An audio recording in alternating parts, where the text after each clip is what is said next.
Hello, मेरा नाम कपिल बालियान है और इस वीडियो में मैं आपको सिखाने वाला हूँ इंग्लिश वोकैबुलरी। मैं आपके लिए लगातार यूट्यूब शॉर्ट्स बना रहा हूँ और आगे भी बनाता रहूँगा, लेकिन कई बार मैं महसूस करता हूँ कि 1 मिनट का समय जो यूट्यूब शॉर्ट्स में मिलता है वो काफ़ी नहीं होता वोकैबुलरी या टॉपिक या किसी और चीज़ को समझने या समझाने के लिए। तो मैंने सोचा कि मैं थोड़ी सी बड़ी एक वीडियो बनाकर आपके लिए पोस्ट करता हूँ। अब जैसे एक यूट्यूब शॉर्ट्स मैंने हाल ही में बनाया था, उसमें मैंने इंसीडियस शब्द का प्रयोग किया था। वो शब्द एग्ज़ाम में पूछा गया था कि इस शब्द का सिनोनिम क्या होगा, और ये लास्ट ईयर का ही एक क्वेश्चन है। तो उसका आंसर तो क्लियर था कि इंसीडियस का मतलब होता है हार्मफुल, नुकसानदायक। लेकिन उसके बाद फिर मैंने आपको 18 से 20 शब्द उसके सिनोनिम्स बताए थे। अब हम उन्हें याद करने का, सीखने का एक तरीका सीखेंगे जिससे कि वो दिमाग में गहराई से उतर जाएंगे, क्योंकि वो सिर्फ पढ़ने मात्र से याद रह जाएँ इसकी कोई गारंटी नहीं है।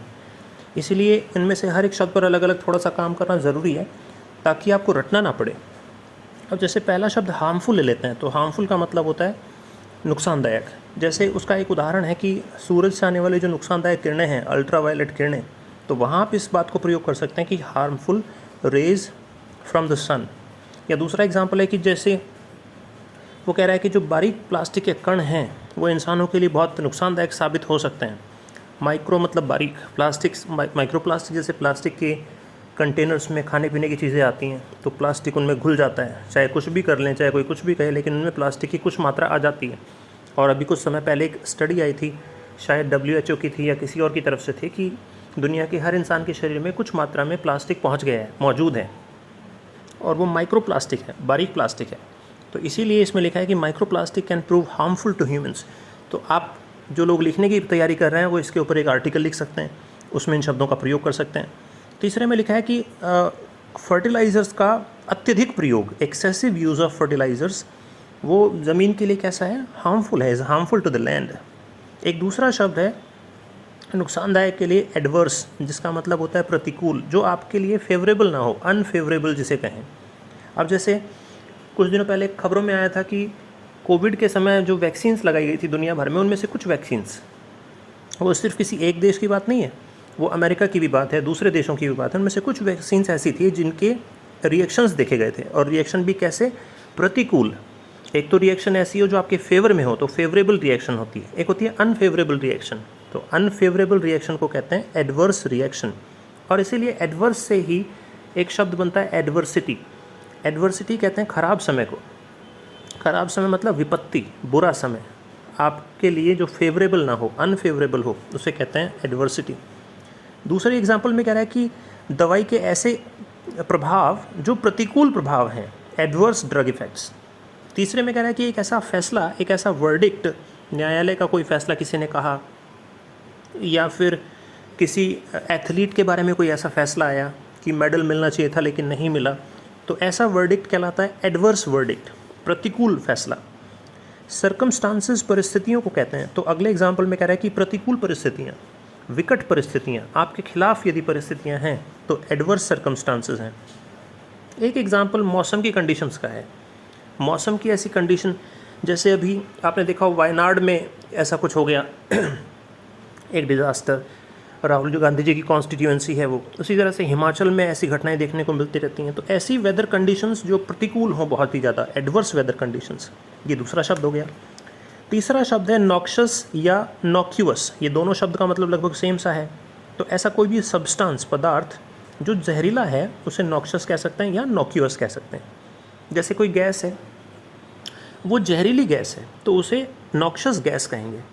जैसे आपको याद हो कि भोपाल में, मध्य प्रदेश में एक बार गैस ट्रेजेडी हुई थी और उसमें बहुत सारे लोग मारे गए थे, क्योंकि शायद किसी फैक्ट्री से, शायद यूनियन कार्बाइड या ऐसी कोई कंपनी का नाम था, और फैक्ट्री से बहुत सारी मात्रा में गैस लीक हो गई थी, तो उसे कहा गया कि नॉक्शस गैस। अब इसके आगे ध्यान से यदि हम देखें, जैसे अगले शब्द पर आते हैं, एक हैज़र्डस वर्ड है, उसका मतलब भी लगभग सेम है। हैज़र्डस का मतलब होता है जो चीज़ एक हैज़र्ड हो, एक नुकसान, रिस्क हो आपके लिए, आपके स्वास्थ्य के लिए, आपकी सुरक्षा के लिए। यदि कोई चीज़ डेंजर है तो वह एक हैज़र्ड है, और यदि डेंजरस है तो हैज़ार्डस है, हैज़र्डस है। अब जैसे कंडीशंस हो सकती हैं, हैज़र्डस कंडीशंस, ऐसी परिस्थितियाँ हो सकती हैं। ऐसे केमिकल्स हो सकते हैं, हैज़र्डस केमिकल्स। ऐसा वेस्ट हो सकता है, हैज़र्डस वेस्ट। वेस्ट मतलब जैसे वेस्ट पदार्थ हो सकते हैं, न्यूक्लियर वेस्ट हो सकता है। तो हैज़र्डस वेस्ट है, उसको कैसे डिस्पोज करें, उससे कैसे पीछा छुड़ाएं। तो कई बार देखने में आता है कि जो विकसित देश होते हैं वो अपने यहाँ का जो हैज़र्डस वेस्ट है वो डेवलपिंग कंट्रीज़, विकासशील देशों के यहाँ भिजवा देते हैं शिप्स के थ्रू, उससे पीछा छुड़ाने के लिए। तो hazardous chemicals, hazardous conditions, hazardous waste. एक एग्जांपल में कह रहा है कि पैसिव स्मोकिंग। पैसिव स्मोकिंग वो होती है जिसमें स्मोकिंग कर तो कोई और रहा है लेकिन उसका धुआं आप भी सूंघ रहे हैं। तो एक्टिव स्मोकिंग तो नहीं कर रहे, पैसिव स्मोकिंग कर रहे हैं। तो इसमें लिखा है कि पैसिव स्मोकिंग बच्चों के लिए हैज़र्डस हो सकती है। कई बार मैंने देखा कि बहुत सारे लोग स्मोक करते रहते हैं, बराबर में बच्चे बैठे रहते हैं। तो ऐसा नहीं करना चाहिए क्योंकि वो हैज़र्डस हो सकती है बच्चों के लिए। कोई ऐसा काम धंधा, ऑक्यूपेशन जिसमें बहुत ज़्यादा खतरा हो, वो हैज़र्डस ऑक्यूपेशन हो सकता है। जैसे बुर्ज खलीफा की बाहर की खिड़कियां साफ़ करने का काम ऊपर से लटक कर लोग कर रहे हैं। तो यदि किसी भी कारण से यदि वो टूट गई रस्सी या कुछ भी ऐसा हो गया तो वो मृत्यु तय है। तो हैज़र्डस कंडीशन है। स्टील फैक्ट्रीज़ में कई बार देखा जाता है कि उसकी जो फर्नेस होती है, भट्टी होती है, उसमें तापमान हज़ारों डिग्री में पहुंच जाता है। कई बार लोग उसमें गिरकर मर जाते हैं। तो ऐसा ऑक्यूपेशन, ऐसा काम धंधा हैज़र्डस ऑक्यूपेशन कहलाता है। एक ऐसी यात्रा जिसमें पग पग पर खतरा रहे, हिमाचल आप चले गए या दूसरे राज्यों में आप चले गए जहाँ पहाड़ियों से के रास्ते से गुजरना था और पग पग पर ऐसा लगा कि गाड़ी अब नीचे गिरेगी, अब नीचे गिरेगी, अब नीचे गिरेगी। तो ऐसी जर्नी को कह सकते हैं हैज़र्डस जर्नी। अगला एक महत्वपूर्ण शब्द है इसी सीरीज़ में, डेट्रीमेंटल। डेट्रीमेंटल कहते हैं डैमेजिंग को, जो डैमेज पहुंचाए। जैसे अर्थव्यवस्था और शेयर मार्केट पर डैमेज करने वाला प्रभाव, डेट्रीमेंटल इफेक्ट। जैसे हिंडनबर्ग बार बार अमेरिका में बैठा हुआ एक रिपोर्ट जारी कर देता है, उसको लगता है उसकी रिपोर्ट जारी कर देने से भारत की अर्थव्यवस्था और भारत के शेयर मार्केट पर जो इफेक्ट होगा, प्रभाव पड़ेगा, वो पॉजिटिव नहीं पड़ेगा, वो डेट्रीमेंटल इफेक्ट पड़ेगा। तो डेट्रीमेंटल का मतलब जो एक तरह से डैमेज कर दे, चौपट कर दे। दूसरे एग्जाम्पल में कह रहा है कि पॉलिसी जो थी, ये जो नीति बनाई गई थी, वो भारत के हितों के लिए बहुत ज़्यादा नुकसानदेह थी। The policy was detrimental to, और जिसके लिए नुकसानदेह थी उसके लिए नॉर्मली टू का प्रयोग किया जाता है। इसे याद रखेंगे, ये एग्जाम में पूछा जा सकता है। The policy was detrimental to India's interests. Interest मतलब भारत के हित। तीसरे एग्जाम्पल में कह रहा है कि ये जो फैसला है ये उस कंपनी के भविष्य के लिए बहुत नुकसानदेह हो सकता है। The decision could be detrimental, फिर से देखो टू लगा हुआ है, to the future of the firm. Firm मतलब कोई कंपनी। अगला शब्द है डिलीटीरियस। इसे आप डिलीट से याद रख सकते हैं। जब कोई चीज़ आपके जीवन में से कुछ डिलीट करे, या इस सेंस में याद रख सकते हैं एक निमोनिक्स के तौर पर। डिलीटीरियस का मतलब हानिकारक।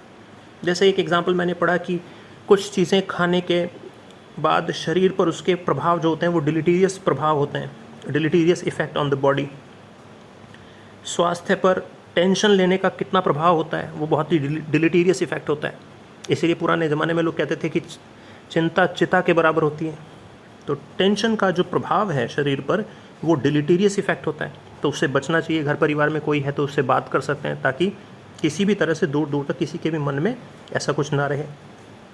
एक तीसरा एग्जाम्पल ये है कि बच्चों पर जब पेरेंट्स में से या तो सिंगल पेरेंट है, सिंगल मदर है, सिंगल फादर है, और या फिर माँ बाप में से उनका आपस में डिवोर्स हो गया है, तो डिवोर्स का बच्चों के ऊपर जो प्रभाव पड़ता है उस पर लोगों का ध्यान नहीं जाता, लेकिन वो बहुत ही ज़्यादा खतरनाक प्रभाव पड़ता है, डिलीटीरियस इफेक्ट पड़ता है बच्चों के ऊपर।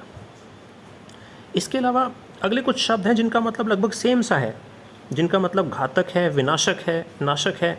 जैसे परनिशियस, जैसे बेनफुल, इंसीडियस, बेलफुल, डेडली। इन सभी शब्दों का मतलब है कोई चीज़ घातक है या बहुत ज़्यादा विनाशक है। और इनमें से दो शब्द ऐसे हैं, परनिशियस और इंसीडियस। ये दोनों तो ऐसे शब्द हैं जो इस मामले में प्रयोग किए जाते हैं कि जिस बात को आसानी से नोटिस भी ना किया गया हो। जैसे कुछ बीमारियां शरीर में पनपती रहती हैं, 10 साल बाद जाकर उनका असर दिखाई देता है। तो 10 साल से शरीर में थी लेकिन पता नहीं लग रहा था कि शरीर में थी।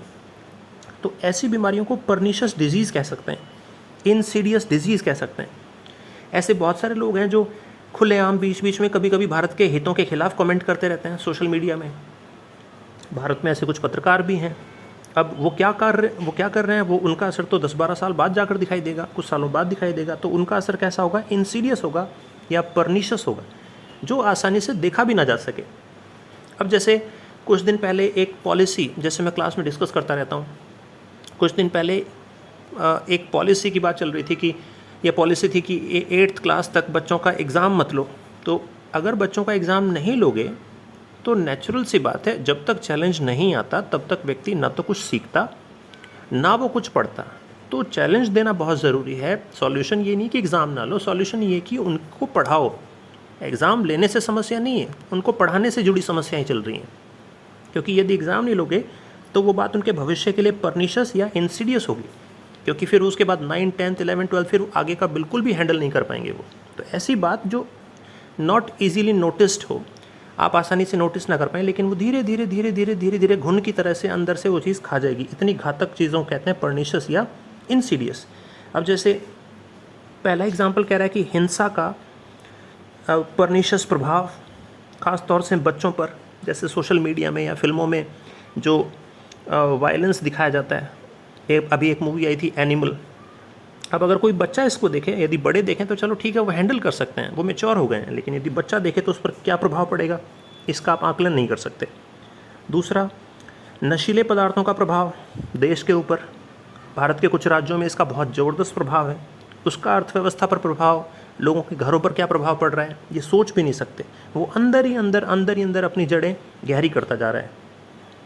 Pernicious effects, insidious effects, baneful effects, baleful effects, deadly effects, इनमें से कोई भी शब्द प्रयोग कर सकते हैं। उसी तरह से युद्ध के घातक प्रभाव, बेलफुल इफेक्ट्स ऑफ वॉर। इसी बात को नॉइसम कह सकते हैं। हालांकि नॉइसम के दो मतलब हैं। नॉइसम का मतलब है ऐसी चीज़ जो अनहेल्दी हो, नुकसानदायक हो, या इसका दूसरा मतलब है जिसमें बहुत ज़्यादा दुर्गंध हो। जैसे कहीं नाले में से बहुत ज़्यादा दुर्गंध आ रही है तो वो नॉइसम कहलाएगा। नॉइसम का मतलब दुर्गंध युक्त। नॉइसम स्यूअर हो सकता है, स्यूअर का मतलब कोई भी नाला। तो नॉइसम के दो मतलब हो गए, एक तो खतरनाक, अनहेल्दी, डेंजरस, और एक दूसरा मतलब दुर्गंध से युक्त। तो ये सारे शब्द इससे जुड़े हुए हैं और इस तरह से आप इन्हें पढ़ें। वोकैबुलरी जब भी पढ़ें तो उन्हें रटने से वो याद कभी नहीं होती। उन्हें हमेशा बैकग्राउंड में देखें, कॉन्टेक्स्ट में देखें कि ये किस प्रसंग में यूज़ हो रही हैं, और उनके ऊपर कम से कम 2-2, 3-3 उदाहरण अपने खुद के यदि आप बना सको, जो पर्सनल हों, जो व्यक्तिगत हों, जिनसे आप जुड़ाव महसूस करते हो कि हाँ ये उदाहरण, ये बात मैंने मेरे जीवन में देखी, तो वो वोकैबुलरी आपके मन मस्तिष्क में गहरी बैठ कर जाती है। और यदि वो गहरी बैठ गई तो फिर चाहे दुनिया के किसी भी एग्ज़ाम में पूछे, आप आसानी से आंसर दे देंगे। लेकिन यदि आपने उसे रट कर बाहर से केवल ऊपर से सिर पर रखा, दिमाग पर रखा, तो जैसी परीक्षा के समय दबाव आएगा कम समय में पेपर करने का, वो सारे के सारे शब्द गायब हो जाएंगे।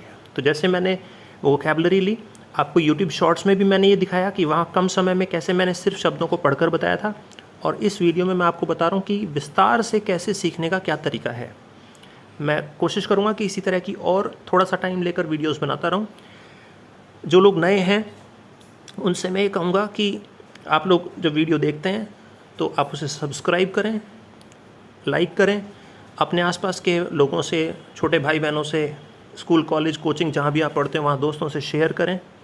और उसके अलावा आप कमेंट में भी कुछ ना कुछ करें, कमेंट लिखें, कुछ ना कुछ अपनी बात करें, कोई इमोजी भेजें।